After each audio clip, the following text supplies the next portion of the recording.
We preach on the right side of the cross. And on the right side of the cross, number one, you are completely forgiven. Pinatawad na ang kasalanan mo, past, present, and future. Let me show you one verse. I may not be able to fully develop it, pero it's in the Bible. Colossians chapter 2, verse 13. Look at the verse. When you were dead in your sins and in the uncircumcision of your sinful nature, God made you alive with Christ. What did He do? Look at the verse. You can see that on the screen. He forgave us all our sins. Simple English, forgave, past tense. The Greek word charizomai. Charizomai, ang root word ng charizomai, charis, meaning gift. You put that together, charis meaning gift of forgiveness. Ang patawad, regalo. So hindi ka napatawad dahil sinugatan mo ang sarili mo. Hindi ka napatawad dahil nagbisita iglesia ka. Hindi ka napatawad dahil nagkumpisal ka ng paulit-ulit sa lahat ng nagawa mong kasalanan. Sapagkat bago pa tayo humingi ng tawad, doon sa krus, ang sabi ni Jesus, Ama, pinatawad mo na sila sapagkat di nila nalalaman ang kanilang ginagawa. Forgiven was already been released to us long before even we ever committed our first sin, because the Bible teaches the Lamb was slain before the creation of the world. God already provided the means of forgiveness. Therefore, in God's perspective, He already forgiven you. Beside, ang Greek word na charizomai, ang grammar nasa aorist tense. It means once forgiven, always forgiven. Now, look at my eyes. I did not invent this. I did not. Look at the Greek text. Aorist tense, meaning once forgiven, always forgiven. Number two, you have to realize that on the right side of the cross, you are eternally saved. Look at the verse, John 10:28 up to 29. I give them eternal life. They shall never perish. No one can snatch them out of my hands. Sino nagsasalita? Si Jesus. Sino yung tinutukoy na them, they? Believers. Believers, I give them. Present tense. Ngayon, hindi sinabing I will give them. So hindi ka palang bibigyan ng buhay na walang hanggan. Meron ka na. Binigay na sa iyo ngayon. I give them eternal life. They, the believers, shall never perish. What happened to you now guarantees your future. You shall never perish. Meaning you will never go to hell. No one can snatch you out of Jesus' hand. Now, kung yan hindi ka pa nasisiyahan, ituloy mo sa verse 29. My Father, verse 29, my Father who has given them, the believers, to me, is greater than all. No one can snatch them out of my hands. No one can snatch them out of my Father's hand. Dalawang kamay nang may hawak sa iyo. Kanina hawak ka ni Jesus. Ngayon hawak ka ng Ama. Oh, mawala ka pa? Napakahina namang kamay niyan, nawala ka pa? Hawak ka na ni Jesus, hawak ka na ng Ama, nawala ka pa? Sabi nung iba, Bishop, alam mo, hindi ka mawala kung nasa kamay ka ni Jesus. Hindi ka mawala sa kamay ng Ama. Paano kung tumalon ka? See? Kita nyo po ang nagagawa ng mga malikot na kaisipan? Naisip mo pa yung tumalon? Mantakin mong naisip mong tumalon. Na bago ko sagutin, tanungin kita, may bala ka bang tumalon? Dahil kung may balak kang tumalon, sasagutin ko. Pero kung wala kang balak tumalon, it is hypothetical and it's not even worth discussing. Number 3. Oh, by the way, don't miss this one. The Father and the Son are one. Can you give the verse? Go back to the verse. Verse John 10, verse 30. I and the Father are one. See? Maliwanag po, sila isa. Saan sila isa? Look at this. The Father and the Son are one in giving us the unconditional assurance that we have eternal life. We shall never perish. No one can snatch us from their hands. Brothers and sisters, on the right side of the cross, you are eternally saved. Another one, on the right side of the cross, you are blessed and highly favored. Hindi pagpapalain pa lang, pinagpala ka na. I'll show you the verse. Ephesians chapter 1 verse 3, Blessed be the God and Father of our Lord Jesus Christ, who has blessed us with every spiritual blessing in heavenly places in Christ. Na kay Kristo ang pagpapala. Pag na kay Kristo ka, pinagpala ka na. Na kay Kristo ka ba? Pinagpala ka na. Hindi po pagpapalain pa lang. The word blessed comes from the Greek word eulogeo. Eulogeo. That's where we get the word eulogy. Speaking good things. Eulogy. Eulogeo. Eo.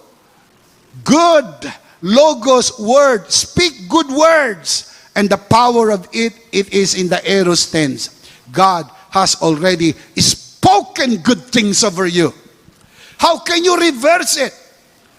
Nagsalita na ang Diyos sa iyo, pinagpala na kita, anak.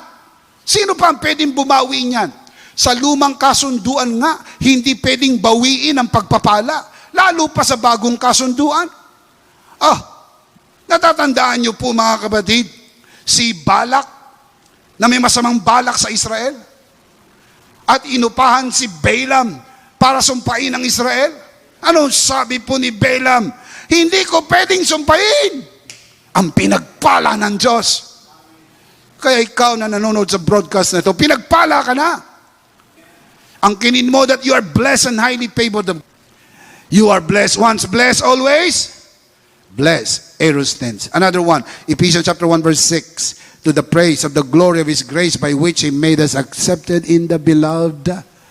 Very powerful truth. The word accepted comes from the Greek word charito, meaning blessed and highly favored. Aorist tense, once blessed and highly favored, always blessed and highly favored. Once charito, always charito. Hindi nagbabago yan. Hindi nagbabago yan. Laging blessed and highly favored ka. That's why you have to walk by faith, not by sight. Walk by faith, not by feelings, because faith is greater than what we see and even what we feel. Number 4, on the right side of the cross, you are healed. Magaling na. Hindi po gagaling pa lang. Now, ikaw na nanonood sa broadcast na ito, kung ayaw mo nito, wag mo. Hindi naman tayo magtatalo kung ayaw mo ng kagalingan. Kung gusto mo ng sakit, di bahala ka. Pero wag mong kontrahin yung naniniwala sa kagalingan sapagkat gumagana sa kanila yung kanilang pananampalataya. Now look at the verse, 1 Peter chapter 2 verse 24. Who Himself bore our sins in His own body on the tree, that having died to sins might live for righteousness, by whose stripes you were healed. Alam niyo po yung W-E-R-E, were, past tense sa English eh. Pero when you look at that in the Greek, aorist tense. So I'm not inventing this. Greek scholar, you can check it out. Aorist tense. Not just past tense. Aorist tense meaning once healed, always healed. Once and for all. Sa pamagitan po ng bugbog na katawan ni Kristo, pinagaling ka na. When you actuate it, when you begin to act on it, God honors faith. Naalala niyo po yung babaeng inaagasan ng dugo? Sabi niya, mahawakan ko lang ang laylayan ng kanyang damit, ako'y gagaling. Nahawakan niya ba yung laylayan ng damit? Ano nangyari sa kanya? Gumaling. Ano sinabi ni Jesus? Lakasan mo ang iyong loob. Pinagaling ka ng damit ko. Yung ba sinabi ni Jesus? Hindi.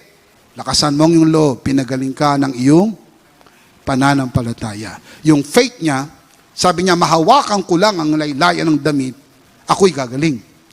Kung ang faith mo ganito, makain ko lang ang simbolo ng bugbog na katawan ni Kristo, ako'y magaling na. Palagay mo anong gagawin ng Diyos? Pararangalan niya yung faith mo. He will honor your faith even right now. You are watching this broadcast.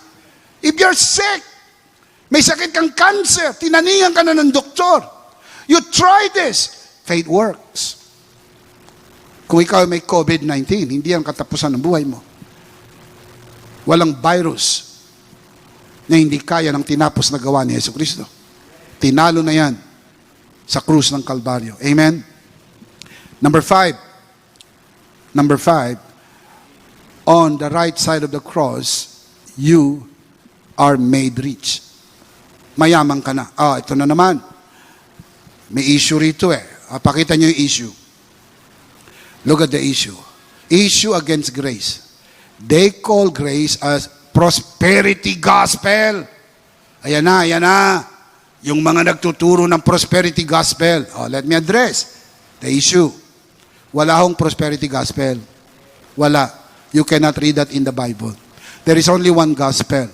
And the gospel is the gospel of grace. It just so happened that prosperity is part of the gospel. Part po yun. Kasi ibig sabihin ng gospel, Greek word, euangelion, good news. Ano ba ang good news? Mabuting balita. Ano ba ang mabuting balita? Ikaw ay yayaman o ikaw ay maghihirap? Subukan mo, may lumapit siya, sabi niya, may good news ako sa iyo, pare. Maghihirap ka. Good news ba yan? Subukan niyo mag-advertise. Maglagay kayo sa Facebook. Sumampalataya kay Jesus at maghirap. Subukan mo lang, you better try. Napansin mo, hindi magmamatch. Sumampalataya kay Jesus at maghirap. Wala. Nobody would do that. Nobody would believe on Jesus. Sapagkat pag ginawa mo yon, you are misrepresenting the gospel. Sapagkat hindi po prosperity gospel. Now, kung maanghang sa inyo ang word na prosperity, pwede nyo naman tawaging abundance, kasaganaan. Kung medyo bumabara pa sa mga pagitan ng ngipin mo ang abundance, tawagin mong blessing. Mag-aanggang na yan, ha?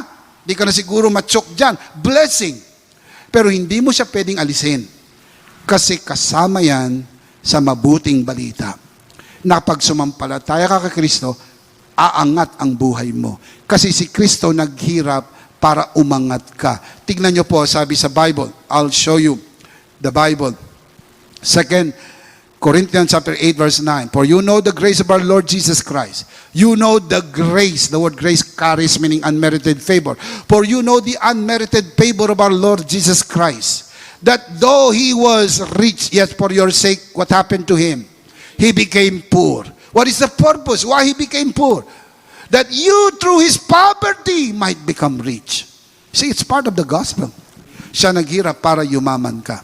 Kaya lang, hindi naintindihan ng iba yung pagyaman. Akala nila ay magiging singyaman ka ng mga pinakamayayamang tao sa mundo. Hindi po. Ibig sabihin ng pagyaman po dyan, iaangat ng Panginoon ang buhay mo. Hindi na katulad ng dati. You are blessed beyond the curse. Wala ka na sa sumpa. Pinagpala ka na ng Panginoon. Hindi masama ang pera.